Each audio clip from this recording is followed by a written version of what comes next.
जब भी पेरेंट्स हम थेरेपिस्ट से मिलते हैं, ये एक कंसिस्टेंट कंसर्न हमें सुनने को मिलता है। मैम, हमारा बच्चा रिस्पॉन्ड नहीं करता, कमांड्स और नेम कॉल पर रिस्पॉन्स नहीं देता, लेकिन जो चीजें उसको पसंद है उनकी आवाज सुन के तुरंत से रिस्पॉन्स देता है।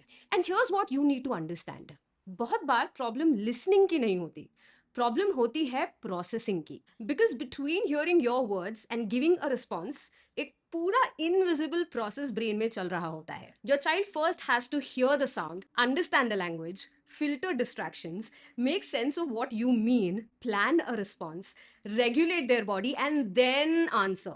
और जब हम इस बीच के इनविजिबल गैप को समझते नहीं हैं तो बच्चा स्टबर्न, लेजी, केयरलेस या इग्नोरिंग लगने लगता है। Now think about an Indian family setting for a second, okay? TV चल रहा है, किचन में प्रेशर कुकर की सीटी बज रही है, बैकग्राउंड में लोग बात कर रहे हैं, पेरेंट एक साथ दो तीन इंस्ट्रक्शंस दे देते हैं, बॉटल उठाओ, जूते पहनो और जल्दी नीचे जाओ।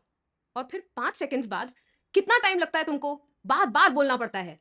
But many children, specially neuro divergent kids, need that extra time for language processing and मोटा प्लानिंग। और रिसर्च भी कंसिस्टेंटली यही बताता है कि बहुत से ऑटिस्टिक बच्चों को लैंग्वेज समझने में, अपने थॉट्स ऑर्गेनाइज करने में और कॉन्वर्जेशंस में रिस्पॉन्ड करने के लिए एक्स्ट्रा टाइम लगता है। और इसका मतलब ये नहीं है कि वो सुन नहीं रहे, बहुत बार इसका मतलब ये होता है कि उनका ब्रेन इंफॉर्मेशन को अलग तरीके से और ज्यादा एफर्टफुली प्रोसेस कर रहा होता है। 2025 में journal of speech language and hearing research में पब्लिश हुई एक स्टडी ने ये बताया कि कॉन्वर्जेशन की स्पीड सिर्फ बच्चे पर डिपेंड नहीं करती, पेरेंट्स का बोलने का तरीका, पॉज लेना, वेट करना और रिस्पॉन्ड करना भी अफेक्ट करता है कि बच्चा कितना कंफर्टेबली कॉन्वर्जेशन में पार्टिसिपेट कर पाता है।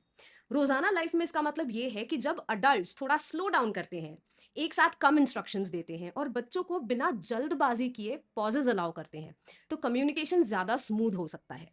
2022 की एक और स्टडी जो फ्रंटियर्स इन साइकोलॉजी में पब्लिश हुई थी, उसमें यह पता चला कि बहुत से केयर गिवर्स अननोइंगली इतनी फास्ट स्पीड में बोलते हैं जितनी फास्ट कुछ चिल्ड्रन रियल टाइम में प्रोसेस नहीं कर पाते।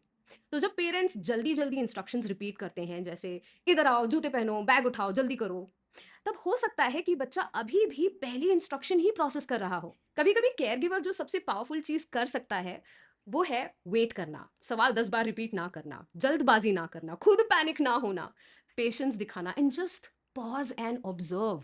डिविजन बियॉन्ड ऑटिज्म में यही वो छोटी छोटी चीजें हैं जिन पर हम पेरेंट्स के साथ मिलकर काम करते हैं।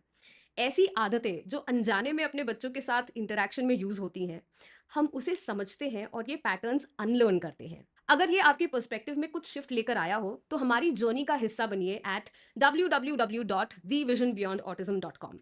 क्योंकि कभी कभी बच्चों को इंस्ट्रक्शंस की ज़रूरत नहीं होती, उन्हें ऐसे अडल्ट्स की ज़रूरत होती है जो साइलेंस में भी समझ पाए कि एग्जैक्टली हो क्या रहा है।